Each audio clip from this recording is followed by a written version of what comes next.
Saudari-saudaraku terkasih dalam Tuhan Yesus Kristus, selamat pagi dan berkah dalam. Selamat datang dalam renungan harian kita, Sabtu 21 Oktober 2023. Permenungan kita dasarkan pada bacaan Ekaristi hari ini. Sebagai bacaan yang pertama dikutip dari surat Rasul Paulus kepada jemaat di Roma bab 4 ayat 13, dilanjutkan ayat 16 sampai dengan 18. Kembali Paulus menasihati jemaat di Roma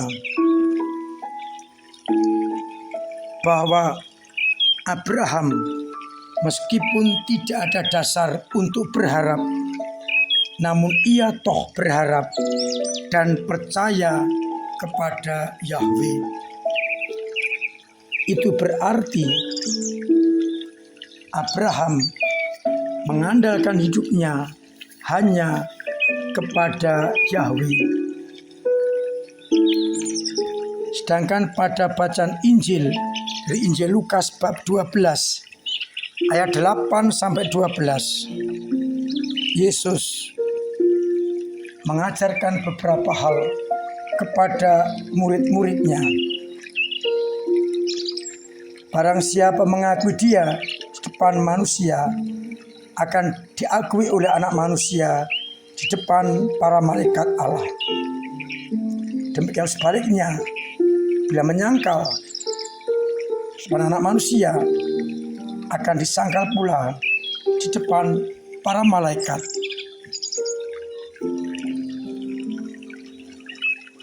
Setiap orang yang menyatakan sesuatu melawan anak manusia akan diampuni.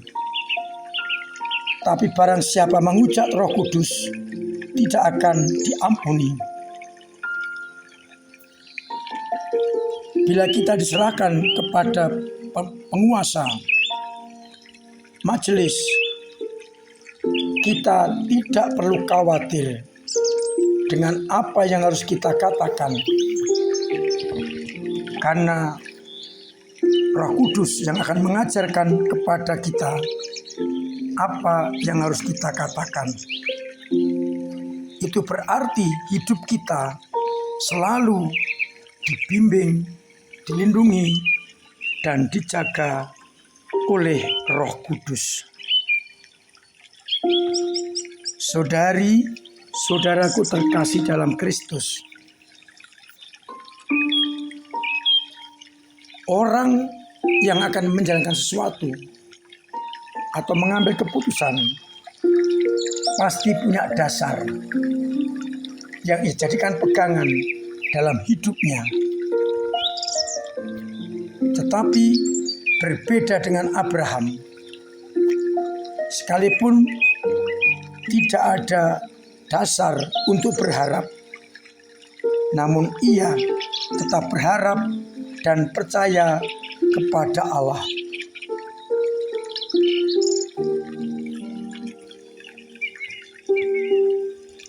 Dan itulah yang diperhitungkan oleh Allah kepada Abraham.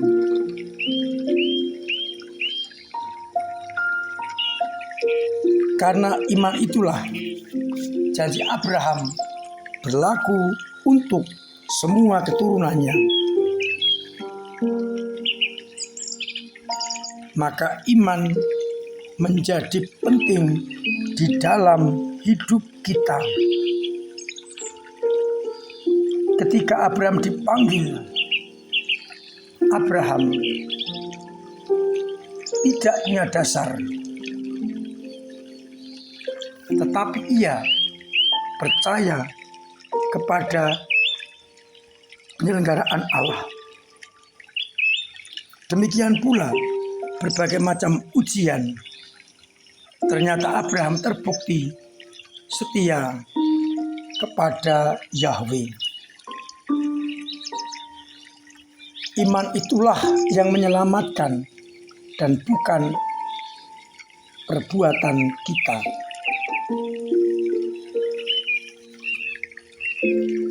Iman berarti mempercayakan hidup hanya kepada Allah.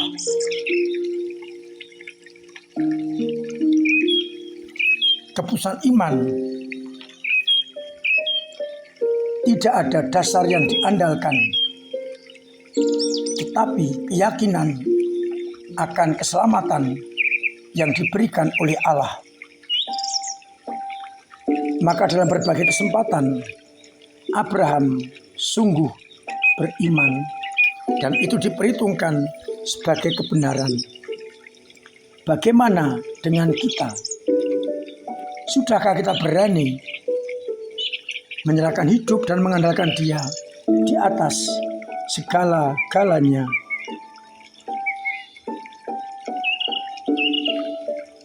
Dengan demikian, iman menjadi jaminan hidup kita. Dengan penyerahan total kepada Allah, maka Allah lewat Roh Kudus-Nya akan selalu mendampingi dan membimbing kita, sekalipun dalam banyak tantangan dan kesulitan.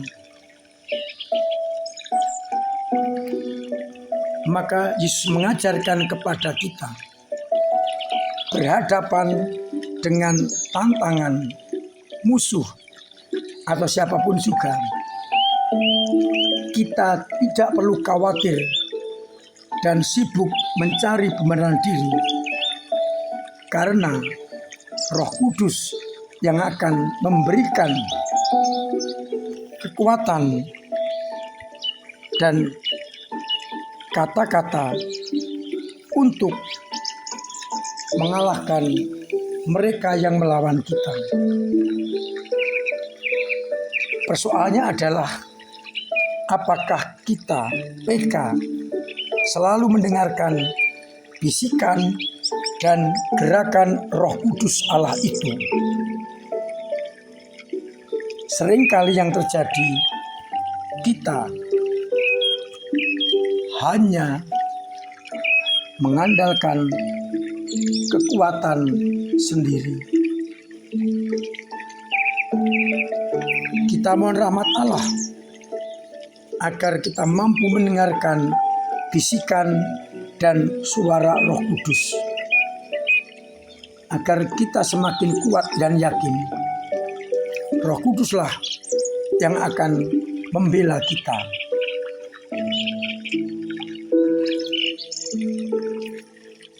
Dengan demikian pula iman kita semakin diteguhkan. Marilah kita bersama-sama selalu beriman mendalam dan kita wujud nyatakan dalam hidup yang konkret, serta kita mampu mendengarkan suara dan gerakan Roh Kudus yang akan selalu membimbing kita. Mudah-mudahan kita semakin pantas menjadi anak-anak Allah karena bisikan dan gerakan Roh Kudus Allah. Tuhan memberkati kita sekalian. Amin. Marilah kita berdoa. Bapa yang penuh kasih, kami bersyukur karena Roh-Mu senantiasa mendampingi kami, memberikan kekuatan kepada kami. Dan dengan demikian, kami semakin mampu mengandalkan Engkau, beriman dengan teguh yang kami ungkapkan dalam hidup rohani, Ekaristi, doa-doa, ibadat, dan kita wujud nyatakan dalam kehidupan setiap hari, agar akhirnya iman itu bertumbuh dan berkembang. Bantulah umatmu yang sedang sakit dengan kesembuhan. Yang punya beban berat engkau ringankan. Yang punya persoalan engkau urai.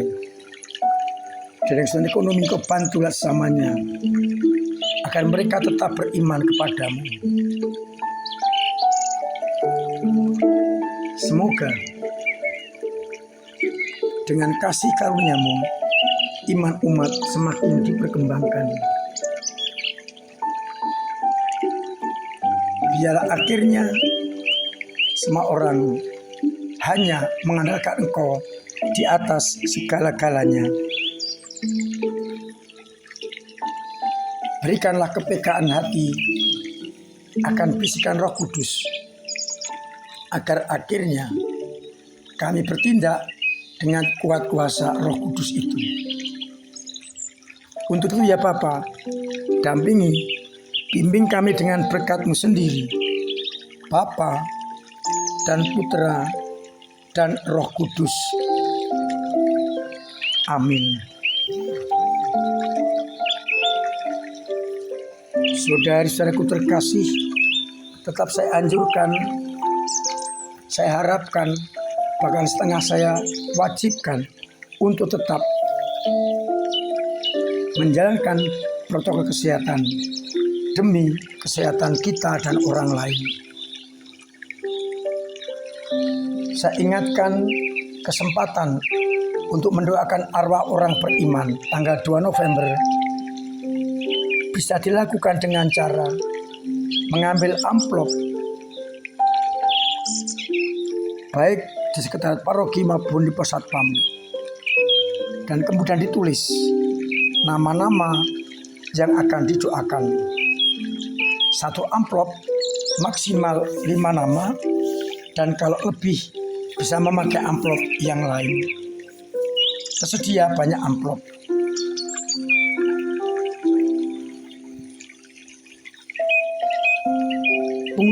Pengumpulan amplop paling lambat tanggal 31 Oktober. Harapannya masih bisa dirangkum dan akan ditayangkan setengah jam sebelum Ekaristi tanggal 2 pagi jam 5 dan tanggal 2 sore jam setengah 6 penayangannya. Ditayangkan sebelum misa, pada waktu doa umat, dan setelah Ekaristi. Kita doakan arwah sanak keluarga kita yang telah berpulang agar sungguh-sungguh mendapatkan kasih karunia Allah.